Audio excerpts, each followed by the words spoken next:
Hey everyone, coffeeyay here for SpinLegends. Today I'm going to be reviewing a game I played at the $500 level. This was a 4x multiplier, so $2,000 prize pool. Game review is something that we do pretty regularly at SpinLegends as part of our training. It's a great way to spot leaks that you're unaware of and to generally check up on how well you're executing strategies. So today we're doing a checkup on me. So these opponents, this is a player I've never seen before, so most likely a recreational player.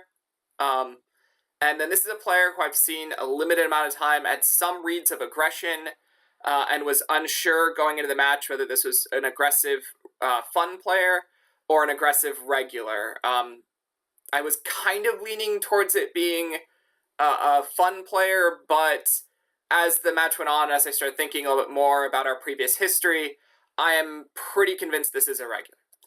But either way, with limited reads, it doesn't make that much difference. I'm not going to be using the HUD just because SpinLegends HUD is kind of secret. You get it when you join the program. But again, I didn't really have a lot of reads going into the match. So we'll try to focus in on the reads we do get playing. So anyways, so this was just an easy fold. First hand button does open. 9-3 off, easy fold. The big blind 3-bets here. That's pretty interesting. It's an early 3-bet. Small blind opens to 45. So we call here. It's a pretty easy call. And now this is a pretty big size. This is a hand I typically want to defend on this texture with a backdoor flush draw and king high on a paired board. This is quite a good hand. But given the larger opening size pre and the larger sizing here, I am just going to hero fold because I need to win a little too much of the pot. And I'm worried about hands better than mine bluffing here. So in a sense, I'm worried that my opponent has a lot of ace highs that they're still betting. And they still beat me, and I can't really, ever win. Or it's very hard to win versus them. So yeah, just hero folding, but kind of getting some, preliminary reads that this player seems pretty aggressive and using pretty big sizes overall. So I like to open here. I think I might have had reads that opponent is a little tight. Again, I had reads that they're aggressive, so it's kind of a borderline hand, but it's not much else good to do with it. And then on this flop, I elected a min bet here, and I think this is, with the reads of an aggressive opponent, this is probably a mistake. I'm kind of asking for trouble here. I'm asking to get raised and putting myself in a bit of an awkward spot where, I'll get to flat the raise because I have a pair plus backdoor flush draw, but it won't be super fun. In a sense, my equity share will be very contested because my opponent will likely be, maybe sometimes bluffing and sometimes value betting, and I'll be stuck in that in-between zone with my weak pair. So I think most likely I maybe could have bet bigger here. This is an ace-high board, so betting everything is quite good. And there's still room though to check call. Everything's pretty close here. The reason I didn't really want to check call is that there's not a ton of value. It's not a board I expect even an aggressive player to really want to bluff when checked to. At the same time, I did think that, while I could be inducing here, I think this board isn't the best board for big blind to really want to raise a lot, especially if I kind of thought this might be a reg. There's not a ton of different hand types. Jacks and aces feel pretty comfortable calling generally here to kind of trap. Maybe an ace wants to raise. A lot of people don't raise a lot on ace-high boards. And then, pairs of sixes feel too thin. A lot of the draws are, again, high card draws that feel more comfortable flatting. So I thought there wouldn't be as much raising here anyway. So I just wanted to get super, super thin value, get calls by king high, queen high. And, well, I got a fold, which is fine, too. I get some protection from folds. So opening ace-8 off, get shoved over by this player. So now we're kind of pretty sure this player is quite aggressive. They're kind of putting in money every hand, although now they fold. So, folding Jack 5 in the small blind. This is just a super easy fold. Opening Queen 5 suited, and this I think is a little bit borderline. My sort of thought going into this was that we're in a 500 multiplier, so I can open still a somewhat wide range because people will be a little too tight. So Queen 5 suited is sort of pretty garbagey near the bottom, but I thought, well, it's 500, people will be too tight. But at this point, I have enough reads of aggression. I had some small reads going into the match that this player is aggressive, and I've got reads that this player is aggressive. They've already shoved over one of my button opens. I think this is actually a pretty clear fold. We do get flatted though, and we flop a flush. So hey, I'm pretty glad I didn't fold. But you know, obviously it's a result-oriented thinking. So we hit the flush, and now we want to decide, you know, how are we going to extract value here? So we maybe could slow play, but I think that there's too much that hits this board that will want to call a bet. So I like to just, again, min bet. Notice that now the min betting seems a little bit more legit. I've been min betting all over the place in this game so far, and this player's very, you know, we think they're kind of crazy. So this now legitimately can induce and doesn't look particularly nutted or, you know, even all that weird because I've done it all over the place. We don't know how much this player is capable of paying attention, but either way, it seems a little bit better. And this spot, I mean, just makes a lot of sense to min bet this value hand because I want to get called by as many hands as possible because any hand that calls could potentially improve on the turn and pay me off, right? And the only hands that can improve that I pay off are the ace of diamonds, which really isn't going to fold to any size anyway, so who cares? And on top of that, I can induce bluff raises, which I'm really happy about because I can flat and have, you know, the second nuts. So I do get just flatted, not a raise, but that's fine.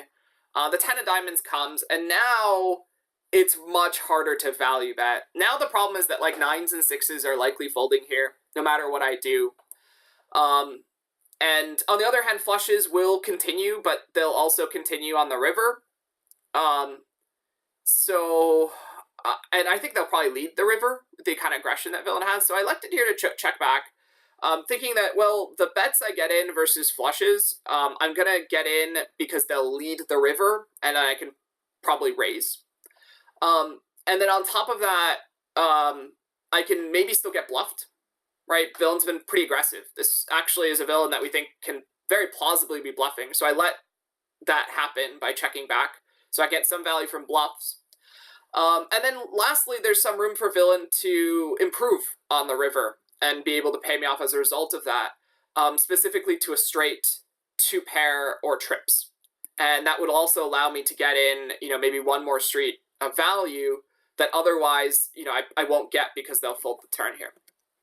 So I did check back. The turn was trips. Villain puts in a bet. And here I like to raise for thin value. I am raise folding here. This is definitely a raise fold. There will be full houses possible here. There will be ace high flushes too. Both are still very much in villain's range. They can call flop and check turn for sure. You know, something like 10-6. Even 9-6 could maybe call the flop. That's a little less likely, but 10-6 in particular.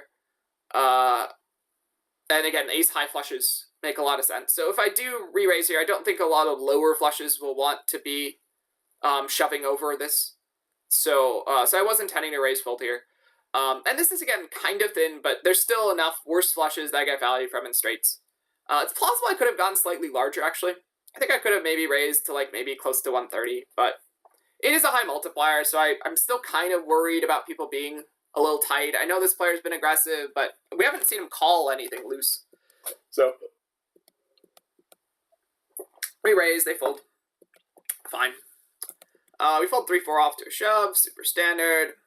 Get 6-7 off. We're pretty shallow here. Everything's kind of okay. I'd like to min-raise fold. Limp folding would be fine too. We hit a pair of 7s, and because I had reads that villain was on the aggressive side, and this pair in particular it checks quite well. We check call, we beat bluffs. We still have equity versus value range because we have 2-pair, trip outs, and backdoor flush draw, and some backdoor straight draw equity. So we like to turn this into a bluff catcher. Villain checks back. Now the ace comes, and I go for very, very thin value. So here, the reasoning is that when we min-raise this shallow, it removes most of villain's ace-x, especially from an aggressive player. So I'm not worried about ace-x here, basically ever. At the same time, I think probably almost all of the queens will bet the flop. So that leaves villain checking back the flop with, you know, weak hands generally. Some king highs, some pairs of 4s. There will be some 7s, but by the river we might chop with them. So it's not the end of the world when they have better 7s, since there's 2 overcards already, 2 high cards. We just need 1 more high card, we'll chop with other 7s. So I elected to go for super thin value from pairs of fours and king high. But to be able to do that, I do have to, again, min bet. I have to bet really small here because I want king high's calling. But again, I mean, I have been min betting a lot. Haven't actually gotten raised yet, but I think I can kind of get away with it because it looks like a standard size. And I am kind of suspecting this is a regular. So far, the way they've played this game so far, their stats from this game, indicated to me that this is actually more likely to be a regular than a fun player. So I thought I'd get some credit here. I also really, like, to a regular, I look a lot like I hit a pair of aces, right? When I check the flop. And, like, I guess that kind of limits my value, but it also really limits raises. Like, even if they think I have a pair of aces, they'll still probably call with a 4. But they probably will be a lot less likely to want to, like, raise bluff me, which is the worst thing that could happen because then I have to fold, I don't get to see the river to try to hit, like, 2 pair trips, for instance. All right, so here I have 9-8 suited. I elect a limp because I'm worried about big blind being aggro, and I can still limp flat this hand. But I can't really min raise, call shoves, so I like to limp it. Flop is pretty good for us. Pair plus open ender is a very strong hand. And this is a pretty good board to limp pot. A lot of the stuff hits, but this is a board where I expect a good amount of check raising, and there's not a lot of value betting and getting called. I don't really beat a lot of calling range stuff, other than, yeah, there's some draws I beat, but those could raise me because I'm up against an aggressive player. So I'm worried about getting value from calls, so just going to check back instead and get value from turn preps. I can happily call every single turn here. We know our opponent's pretty aggressive, and we have pair plus open-ender, which is still quite a strong hand on the turn. And we miss, so on the river, just a clear check back. I'm not going to go for super duper thin value. Again, we haven't seen too much calling tendencies, and there's so few hands that we beat. There's, a pair of 8s that probe the turn is pretty rare. Pair of 2s, weird pair of 6s. I mean, it's really hard to get value here. So villain did have a very, very weak pair of 8s that probed the turn. So extremely thin, sort of weird, turn into bluff hand, basically, on the turn. But then they give up, and I get to see showdown and win.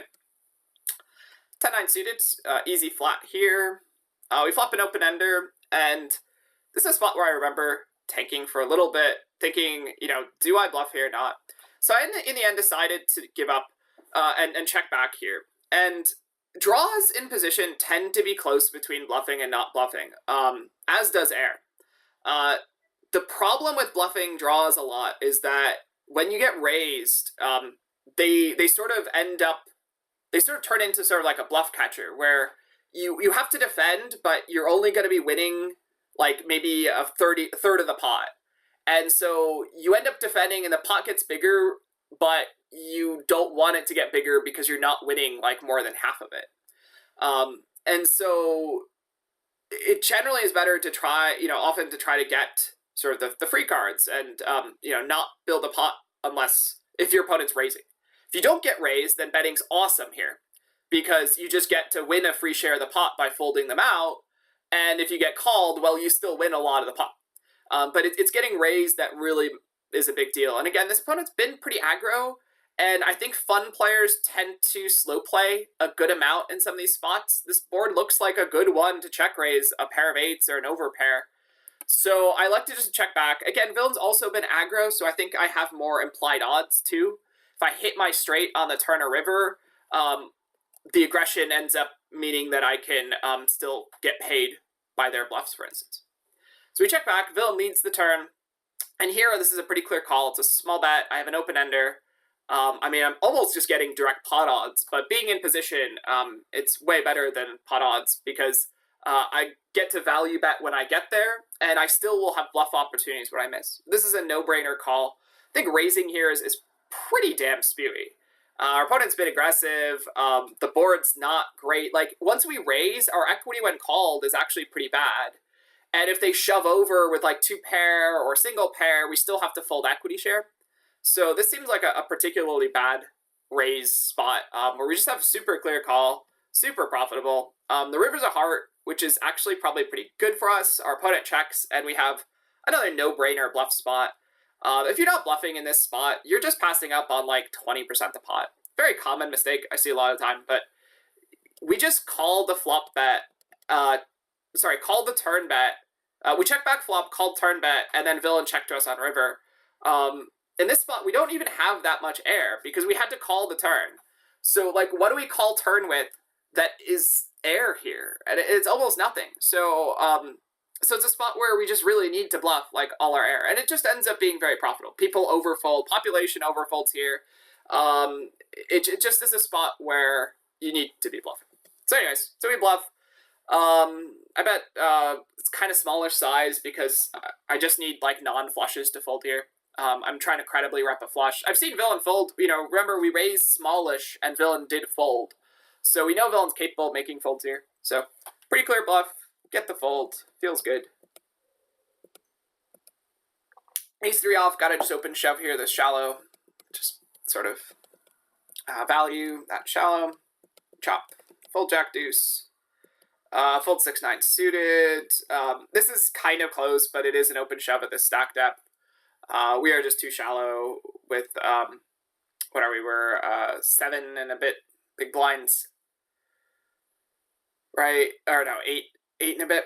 Either way, this is just a Nash push fold hand. And again, I'm up against an aggressive player, so I'm not going to be fiddling around with limping or min raising a hand that I know I can just shove better than open folding. Fortunately, we get called by ace-10. Sad times. But we are still alive. Chip in a chair. Fold queen-5 off. Get ace-10 off. I like to do a weird non-all-in raise. Just because this has been a fun player. And a little bit because they have been kind of tight to my raises and bets. So I'm a little worried that shoving doesn't get a ton of value. This is probably too fancy, though. I should have just value shoved, honestly. But it's fine. Raising, committing there. I mean, we're going to be doing okay post.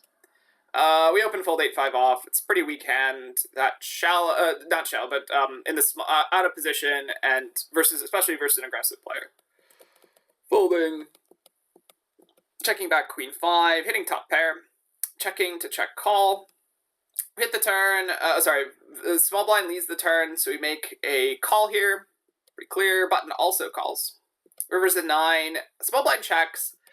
And I elected to go for very thin value here from the small blind, thinking that with the way they've been playing, that small bet on the turn still contains a lot of pairs of jacks, like even pairs of 6s and stuff.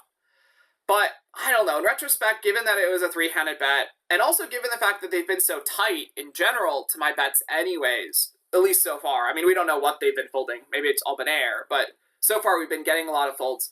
I think this is too thin. It's too thin of a value bet, and we should just be checking and just probably check folding, honestly. I don't think button will be bluffing a lot of hands. But maybe we could check call with enough reads of aggression. But I think this is probably too thin. But that was also a little bit like it does act like a blocker bet. I am a little bit worried about button bluffing when check to, since I do know they're aggressive. So the thought too is that I can just get them to fold out. And then, you know, this guy will still sometimes call me with worse, especially since they check the river. They're not going to have a lot of super strong hands. So I don't know. I think this is a little bit, again, on the fancy side, which was a little bit of a theme of this match. A little bit too much FPS, maybe, fancy play syndrome. But I don't hate it. Like, it has a good amount of, like, it does have some benefits. Like, there is some value, and there is some blocker bet effect, thanks to the button. So we bet, and we obviously just fold. I mean, I'm not going to be calling a shove with a weak top pair. Like, I already thought this was almost too thin to value bet, so clearly it's going to be too thin to, like, stack off.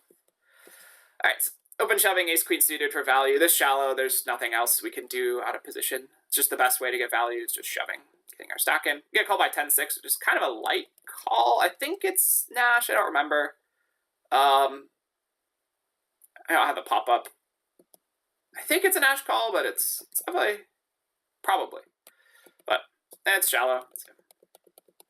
Alright, ace-king wins. Alright, so 3-5. So now I'm pretty convinced this is a regular, so I'm going to bluff raise. I love this hand for bluff raising. I think it bluff raises pretty well. It has a little bit of something when called, but folds out a lot of equity share. It doesn't play, actually, all that great when check back. Plays okay, but it folds stuff out well, and it has some value when called. Open shove ace-deuce for thin value. Again, I mean, there's nothing else you can really do with this hand, this shallow. It's just always an open shove for thin value. and because there's enough protection and there's no like big downside because it's not that big of a shove. Your opponent has to call with worse, essentially. Or they fold too much and you sort of still get value because you get extra protection. I open folded 10 deuce here because my opponent's been pretty aggro. I'm not going to be playing junk. I just open shove ace 10 suit. I could maybe try to limp here, but we are 5 big blinds deep, so not a great stack depth for limp trapping stuff other than pocket pairs. And there's just so much value. Like when we shove here, villain has to call, you know, with stuff like 10-6 almost, right? Well, 10-7 for sure. So there's just too much stuff that you dominate that just calls off. That's just not worth it. Winning 9-6 suited, open shoving 10-8 because it's super shallow, and we are just playing branch push fold here. This is a better shove than open folded. Get in, and pair of eights holds up. So we dominate them pre-flop against 10-6 again. Nice. So that's how you win $2,000. Yeah, I hope you enjoyed this video and got some things out of it. I think certainly reviewing this game sort of showed me a little bit that I was, you know, a little bit on the fancy side. To be fair to me, I think I was streaming this game, so I was a little distracted, A, and B, I wanted to do a little bit of fancier lines because it's more fun for streaming. But either way, hope you enjoyed this video. At SpinLegends, we review individual students' videos, so you'd be able to have your own content, own games reviewed this way to spot the leaks, to figure out the best lines. And that could be just a massive advantage to be able to have your games reviewed so you can get that confidence to know what you're doing well and then give you the direction to know what to work on. All right, so best of luck, everyone. Cheers, and bye-bye.